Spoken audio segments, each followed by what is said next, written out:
الرجيم بسم الله الرحمن الرحيم إن الله لا يستحي أن يضرب مثلا ما بعوضة فما فوقها فأما الذين آمنوا فيعلمون أنه الحق من ربهم وأما الذين كفروا فيقولون ماذا أراد الله بهذا مثلا يضل به كثيرا ويهدي به كثيرا وما يضل به إلا الفاسقين الذين ينقضون عهد الله من بعد ميثاقه ويقطعون ما أمر الله به أن يوصل ويفسدون في الأرض أولئك هم الخاسرون صدق الله مولانا العظيم. کله چې په مخکنو آیاتونو کې الله تعالی د منافقانو لپاره دو مثالونه ذکر کړو. یو مثال ناریو او بل مثال مائیو، دو مثالونه ذکر کړو. نو منافقانو دا اعتراض وکړو چې الله تعالی د دې نه ډېر لوی دی چې هغه داسې قسم مثالونه ذکر کړي، یعنې دا هسې موږ پورې وتړلی شو، موږ پورې ساز کړي. بل روایتو د حدیث کې راځي چې کله الله تعالی په قرآن مجید کې د مچۍ ذکر لکه سورې نحل په دې نوم باندې یو صورت هم دی، مچۍ والا صورت، سورې نحل، توره مچۍ. او په قرآن مجید کې الله تعالی ذکر د عنکبوت هم وکړ لکه سورې عنکبوت کې. نو د مشرکانو د خدایانو مثال الله تعالی داسې ذکر کړ لکه د عنکبوت کور، د جولاګي کور، ان اوهن البیوت لبیت العنکبوت. نو یهودو دا اعتراض هم وکړو او ویلي چې الله تعالی د دې نه ډېر لوی دی چې هغه په خپل کتاب کې د مچه او د جولاګي او د مچۍ ذکر کوي. الله دې نه ډېر لوی دی. نو د دغه دواړو سوالونو جواب په دې آیاتونو کې دی کوم چې ستاسو مخکې ما وویل چې الله رب العزت مچۍ خالق دی، د مچ خالق دی، او د جولاګي او د عنکبوت خالق دی. نو چې پیدایش یې کوي نو مثال به پې څنګه نه بیانوي، پوهېږئ پرې باندې. او بل دا دی چې دا مثال د دې برابرې د ممثل سره نه دی، د مثال بیانونکي سره نه دی، بلکې د ممثل له دی چې د چا مثال بیانې. نو د مشرکانو د خدایانو حالت د مچ نه هم کمزوری دی، د جولاګي نه هم کمزوری دی، او د مچۍ نه هم کمزوری دی. نو دا اعتراض سره مه کوئ. نو جواب راغی چې ان الله لا یستحیي، یقینا الله پاک نه پرېږدي. د لا یستحیي معنا ما وکړه لا یترکو، حالانکې د استحیا، حیا او استحیا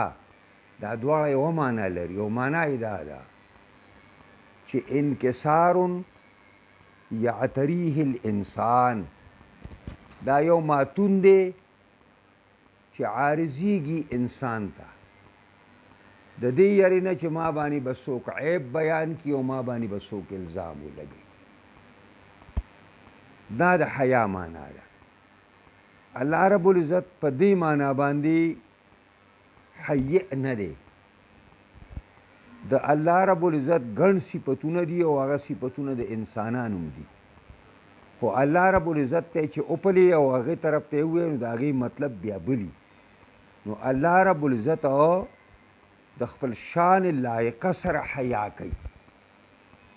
د دې وجې نه علما ولګېدل او د لا یستحیي معنا یې په لا یترکو سره وکړه. او وی فرمایل چې ان الله لا یستحیی یقینا الله نه پرېږدي څه شی نه پرېږدي دا خبره ان یضرب مثلا ما چې بیان کې یو مثال د مثالونو بعوضوتن د ماشي مثال بیان د ماشي فما فوقها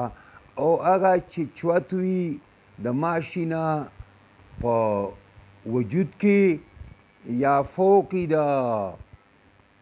ماشي نه په وړوکوالي کې لکه د ماشي مثال او د ماشي د وزر مثال نو ماشي وړوکی دی خو د ماشي وزر د ماشي نه ډېر وړوکی دی او دا حدیث کې دغسې راغلي نبی صلی الله علیه وسلم فرمایي چې که چرې الله سره قیمت د دنیا دومره وی د ماشي د وزر په پړک باندې نو کافر ته به یو ساس کې نه وی ورکړی خو دنیا د الله تعالی په نظر کې انتهایی بې قدره شی دی د آخرت په نسبت باندې او ضرب په معنا د بیان سره راځي موږ چې طالبانو ته میزان وایو که نه نو هلته موږ د ضرب ضربه یضربو چې ورته وایو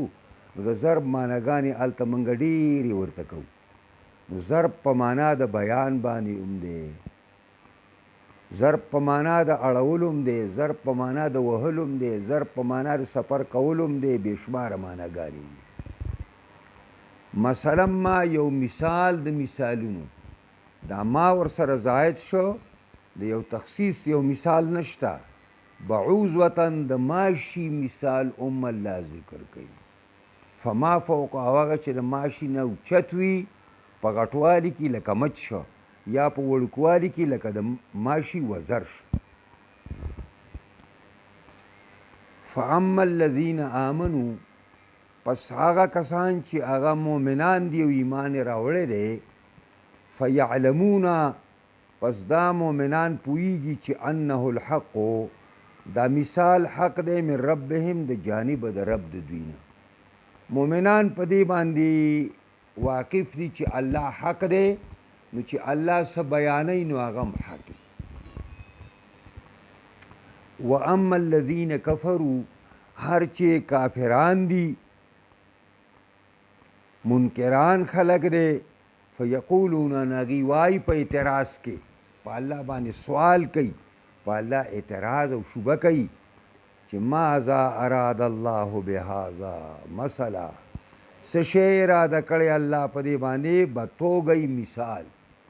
د دې مثالونو بیانول اخر د الله څه مطلب دی دی چې دا مثالونه بیانې نو د هغې جواب دا راغی چې یضل به کثیرا گمراه کوي الله په دې بیانولو د مثالونو باندې ډېرو خلکو له ویهدي به کثیرا او خونه کوي په دې مثالونو بیانولو سره ډېرو خلکو ته ډېر خلک چې کوم دی هغه د دې وجې نه ګمراه شي او بېلارې شي او ډېر خلک چې کوم دی نو هغه په هدایت باندې راشي اوس الله رب العزت کم خلک په دې مثالونو باندې ګمراه کول غواړي وما یضل به الا الفاسقین نه ګمراه کوي الله پاک به په دې مثال باندې الا الفاسقین مگر هغه خلک چې هغه وتونکي دي د حکم د الله نه فاسقین د فاسق جمع ده او فاسق د فسوق نه دی او د فسوق لغوي معنا ده الفسوق الخروج وتل او په شرع کې فاسق چاته وایي الخارج عن طاعت الله الخارج عن طاعت الله چې د الله د اطاعت نه اوزي د الله د اطاعت نه بار شي دې ته وایي قرآن کریم د فاسقینو ترجمه په خپله کوي چې فاسقان څوک دي الذين ينقضون عهد الله من بعد ميثاقه فاسقان هغه کسان دي چې ماتوي وعدې د الله لره من بعد میثاقه پس د حق لکولو نه الله سره مضبوطي وعدې وکړي چې دا کار به نه کوم او دا به نه کوم او دا به نه کوم الله دا کار به کوم چې ته پرې خوشحالېږي بیا هغه کلکه وعده هغه ماتې عهد وعدې ته وایي عهد په معنا د وصیت عهد الیه وصا اوصى الیه وصیت یې ورته او عهد مطلق وعده ده او میثاق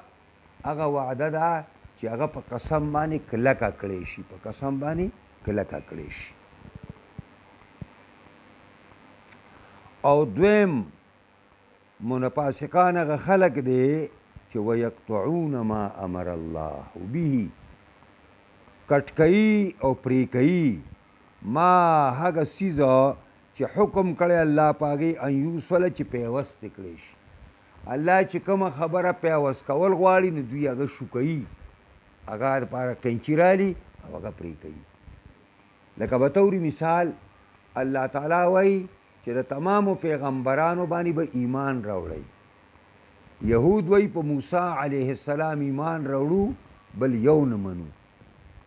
فرنګیان وایي عیسی علیه السلام منو بل یوم نه منو نو دا فاسقان دي یهود فاسقان دي فرنګیان فاسقان دي نو ویقطعون کټکئی ما امر الله ما هغه څیز امر الله چې حکم کړی الله په هغې ان یوصله چې پیوست کړی شي لکه الله او د الله پیغمبر الله وایي ما مو منئ او زما پیغمبر هم ومنئ زما کتاب هم ومنئ زما فرشتې هم ومنئ ورځ د قیامت هم ومنئ اوس یو سړی وایي زه الله منم او پیغمبر پکې نه منم یا یو سړی وایي زه پیغمبر منم او الله پکې نه منم دا هم فاسق دی او نمبر 3 ویفسدون فی الارض فاسقان نه پیژني هغه خلک دی چې ورانې کوي په ځمکه کې فساد کوي په ځمکه کې فساد دې ته وایي چې ځمکه د پیغمبرانو په هدایت باندې آبادی او یو سړی راشي او د پیغمبرانو علیهم السلام هدایات او تعلیمات پسې پشو غورځي ورکي کې ختمي دا مفسد دی مفسد دقې ته وایي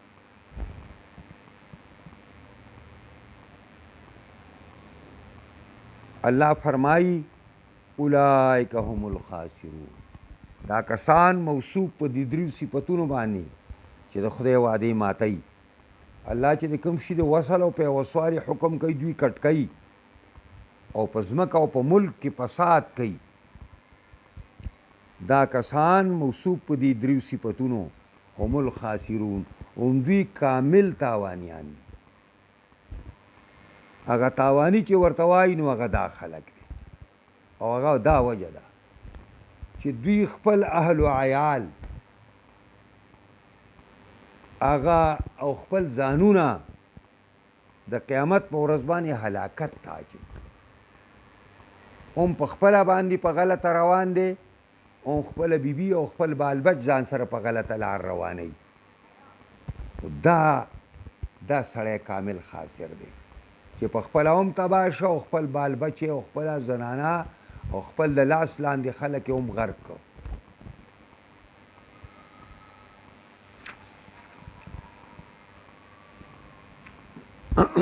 دا امام ابو داود او احمد ابن حنبل او امام ترمذی یو حدیث ذکر کړی دی دا حدیث لږ زده کړئ ان الله حیء کریم الله تعالی حیاناک دی او کریم دی ډېر سخي دی الله یستحیي ان یرفع الیه العبد یدیه فیردهما صفرا الله رب العزت د دې نه حیا کوي چې یو بنده ورته لاسونه اوچت کي داسې ورته ونیسي او د الله نه سوال کوي نو الله له دې نه حیا ورځي چې د لاسونه تش څنګه پرېږدمه دې کې به خامخا الله خیر او برکت اچي دې وجې نه دعاګانې کوئ فقد اثبت صفة الحیاء لله عز وجل وقطعا حیاء واستحیاء لا یشبه حیاء واستحیاء البشر بحال من الاحوال. خو د الله حیا دا د انسانانو د حیا په شان نه ده. هغې معنا خو تاسو ته ما وکړه چې انکسار یعتریه الانسان، ماتون دی چې عارضیږي انسان ته د دې وجې نه چې په ما زما به څوک مذمت بیان کي او یا به په ما باندې څوک بد ووایي.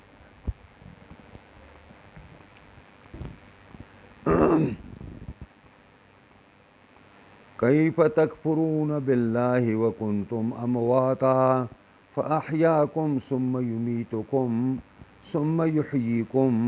ثم الیه ترجعون. کیف تکفرون بالله، سرنگی با انکار کوي په الله باندې، سرنگی با په الله باندې انکار کوي. اخر د انکار وجه څه ده؟ او وکنتم امواتا، وی تاسو مړه نطفې وی د پلارانو په شا کې او د میاندو په خېټه کې. فاحیاکم، پس ژوندي کړه تاسو لرا، دنیا ته راوستی. ثم یمیتکم، بیا به وجني تاسو لرا عند انقضاء آجالکم،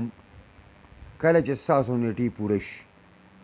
ثم یحییکم، بیا به ژوندي کوي تاسو لرا دوباره، د محشر ته به م راولي، حساب کتاب به در سره کوي. ثم الیه ترجعون، بیا خالص دی الله ته به ستاسو له ټولو واپسي. مخکې آیاتونو کې الله د خپل وجود او د خپل کرم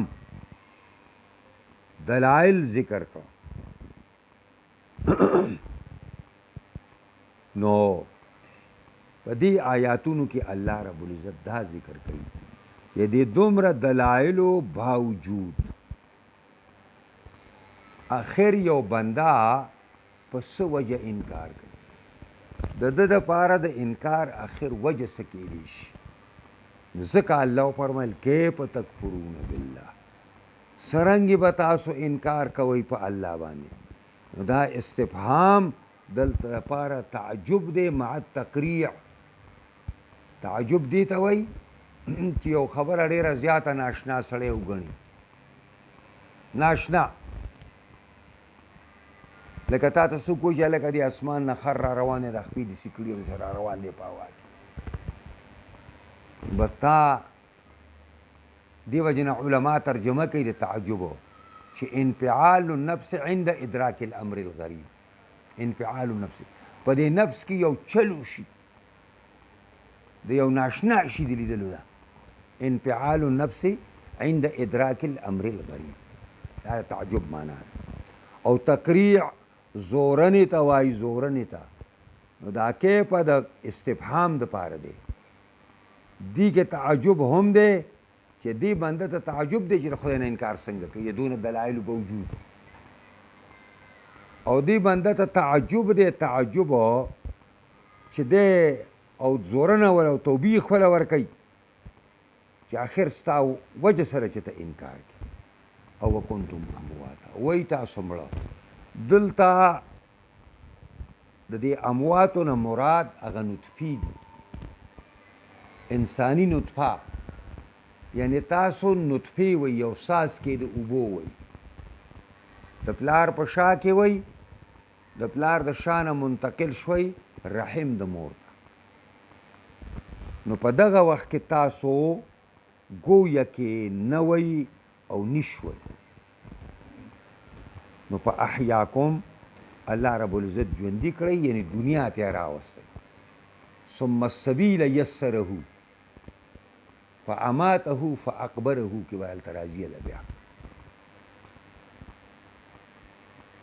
بیا تاسو دنیا کې ژوندي شوئ او په دنیا کې بودوباش او ژوندم تیراو. ثم یمیتکم، بیا به الله وجني تاسو لره. نو عین ما ویلي عند انقضاء آجالکم، په هغه ټیم کې چې ستاسو نیټې پوره شي. ځکه چې انسان بغیر د خپلې نیټې نه نه مري. انسان له چې کومه نیټه الله مقرر کړې ده د هغې نه یو سکنډ قرآن وایي، یو سکنډ نه مخکې کیدی شي او نه یو سکند رستو کېدی شي. بس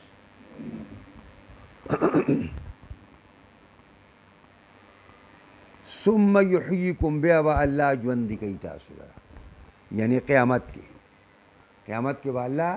دوباره تاسو. زمونږ د مسلمانانو دا عقیده ده چې سړی به مري، مرګ حق دی، کفار یې موږ سموني یو ځای دي راسه په دې مسله کې. خو بیا چې مړ شوي نو کفار وایي خیر و خلاص، کیسې ختمه شوه. او موږ وایو نه، دوباره یو بل ژوند دی. منها خلقناکم وفیها نعیدکم ومنها نخرجکم تارة اخرى. قرآن بل ځای دا خبره کړې ده. نو ثم یمیتکم ثم یحییکم، او بیا چې کله زه تاسو دوباره ژوندي کم، ثم الیه ترجعون، بیا خالص ما ته به راځئ، بل خوا ستاسو رتلو لار نشته، د بل چا مخې له به نه ځئ چې ته ما ته نن د بل څوک نیغ کې، نو قیامت کې خو بیا زما مخې له راځي، د بل مخې له به نه ځي. دې وجې نه هم په دې ځان پوهه کوي چې د چا مخې له ځئ نو د هغه شئ، د هغه خدای شئ، او د هغه خدای ومنئ، او د هغه خدای لار خپله کوي. او بیا الله رب العزت فرمایي هو الذي خلق لكم ما في الارض جميعا. الله هغه ذات دی چې پیدا کړي ستاسو د منفعت لپاره ما هغه ټول شیونه چې په ځمکه کې دي، جمیعا تاکید دی ټول. ثم استوى، بیا یې قصد وکړو الی السماء، طرف د اسمان ته، نو فسواهن 7 سماوات، پس برابر کو او وی ګرځاو دی لره 7 اسمانونه. وهو بكل شيء علیم، دا الله تعالی په هر څه باندې پوهه دی، په هر څه باندې پوهه. دا په توحید باندې دلیل هم دی، دا الله په وجود باندې دلیل هم دی. هو الذي خلق لكم، الله غزاد ته چې ستاسو لپاره پیدا کړي. نو دا لام طالب العلمان په دې پوهیږي د ګریمر چې لام د پاره نه پیدا دی، فیدی دی. نو معنا دا ده چې ستاسو د فیدی د پاره مې پیدا کړي دي، او کلمه د ما د عموم د پاره ده. تاسو دا زده کړي دي په شاشي کې چې من او ما دا دواړه د الفاظو د عموم نه دي. نو ما معنا تمام اشیاء چې په ځمکه کې دي، او جمیعا تاکید دی،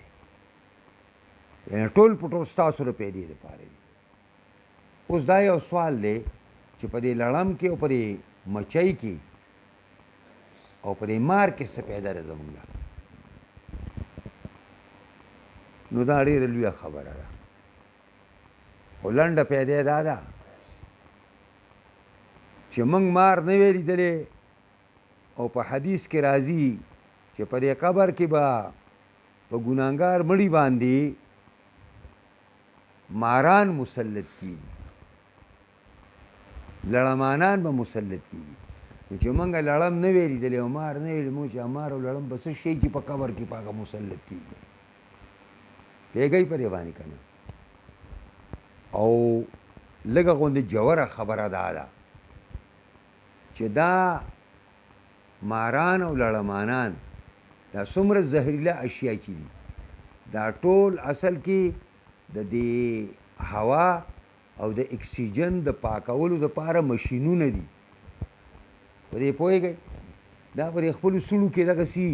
او دا خوله یې وازه نیولي، او د دې هوا نه او د دې اکسیجن نه هغه زهریله ذرات ځان ته را کینچ کوي او دا په دای کې جمع کېږي. که نه دا هوا دا به دونه ګرد الوده شي او دومره به زهریله شي چې انسان به پکې نشي پاتې کېدلی. او اوس خو چې دا کله کله راشي وایي پلانې قسم مار په کار شوی دی، ګورې په دونه دونه روپو به یې موږ وایو که چا پیدا کړ. پلانې قسم لړم که چا پیدا کړ نو هغه له به موږ دونه دونه په دونه دونه روپو به یې وایو. دا په دوایانو کې مې استعمالي ده، په دوایانو کې. او په اړوګران خو پې خود پیدې دي، هغه پیدا خو هغه ده چې ډولګی ورته پروت یو تا دغه کوي او بس تاسو ته ټول راټول شي او بیا در باندې خښتې وړي کړي یا در باندې خرڅ کړي پوهېږئ په دې باندې پیدې پکې ولې نشته ډېر شی وي پیدې دي پکې نو الله تعالی رحیم او کریم ذات دی حکیم ذات دی هر یو شی چې کوي هغه د حکمت نه لګي ثم استوى الى السماء بیا قصد کو طرف د اسمان ته استوا اصل کې برابري ته ویل کېږي استوا په معنا د قصد باندې دی دلته استوا په معنا قصد یې وکړو یعنی خپله اراده یې متوجه کړله اسمان طرف ته دا حدیث کې داسې راغلي دي چې دا یو ډېر لوی جوهره وه الله ورته راسې د قهر په نظر وکاته هغه اور واګیست نو چې هغه اور واګیست هغه اوسوه نو کم ګرد چې تې برا لوګي تې به راوختل د هغې نه اسمان ساز شو او هغه کومه چلکه چې لاندې پاتې شوه نو هغه ځمکه شو دا هم پکې لیکل شته دی بهرحال الله تعالی ځمکه او اسمان دواړه پیدا کړي دي خالق د ځمکې او د اسمان هم الله تعالی دی نو فسواهن سبع سماوات برابر کړ دی لره اوه اسمانونه الله تعالی پیدا کړي او په سوره طلاق کې به تاسو له دا راشي چې اوه ځمکې هم دي والارض مثلهن ځمکې په مثل د اسمانونو باندې دي نو اوه ځمکې هم دي او اوه اسمانونه هم دي قرآن دا خبره کړې ده د یونان حکما کله وایي نه دي کله یوه خبره کوي او کله بله خبره کوي یو ساینسدان راشي هغه یوه خبره کوي یو راشي وي اسمان نشته دا انتها د نظر دی پوهېږئ په دې باندې دا انتها د نظر دی څوک پکې دا خبره کوي بهرحال الله تعالی وی اوه اسمانونه دي او وهو بكل شیء علیم دا الله رب العزت په هر یو څیز باندې عالم دی په حدیث کې راغلی دي جناب رسول الله صلی الله علیه وسلم فرمایي یا ابن آدم اے د آدم بچیا لقد خلقت كل شيء من اجلک هر یو څیز مې ستا دپاره ستا د وجې نه پیدا کړی او وخلقتک من اجلی ته مې د ځان دپاره پیدا کړی من اجل ان تذکرنی وتشکرنی دې دپاره مې پیدا کړی چې زما یاد وکې ما به یادوې او زما شکریه به زما د نعمتونو باندې ته شکریه به ادا کړې نو دې نه پته ولګېده چې د انسان او د مخلوق د پیدا کولو علت ټول په ټول ذکر د الله دی او شکر د الله دی او دی وجې نه قرآن هم دا ویلي وما خلقت الجن والانس الا لیعبدون پیریان هم انسانان مې د خپلې بندګۍ دپاره پیدا کړي نو انسان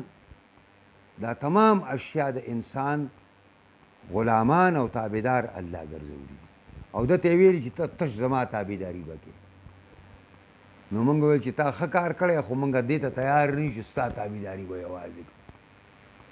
نه موږ له بې شماره پکار دي چې څوک به د یو شي ذمهواري څوک به د بل ذمهواري څوک به د بل ذمهواري مختلف کسان به ځان له دغه کړو نو په یو خدای باندې خو کار نه کېږي العیاذ بالله نو دا قسم ته حالاتو باندې نظر اچوئ چې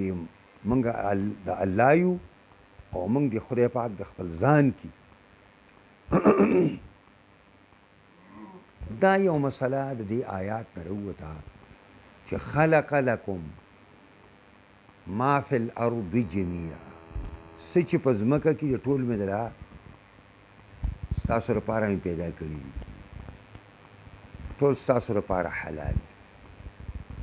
دی وجه نه دا یو د جګړې مسله ده په کتابونو کې بدل راځي چې اصل په اشیاو کې خطر او منع ده او که اصل په اشیاو کې اباحت ده دوه رایې دي بعضې علما وایي اصل په اشیاو کې خطر دی، منع ده، هر شی به نه خورئ. کم شی چې دلیل خاص کی حلت د هغه نو هغه به خورئ. او عام علما دا وایي چې اصل په اشیاو کې اباحت دی، هر شی مباح دی،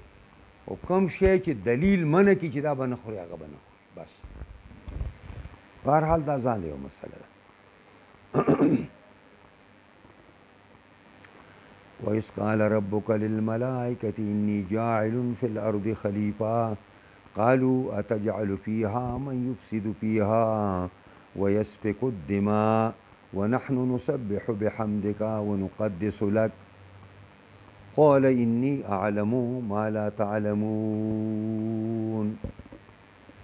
الله تعالی خپل نعمتونه شروع کړي دي،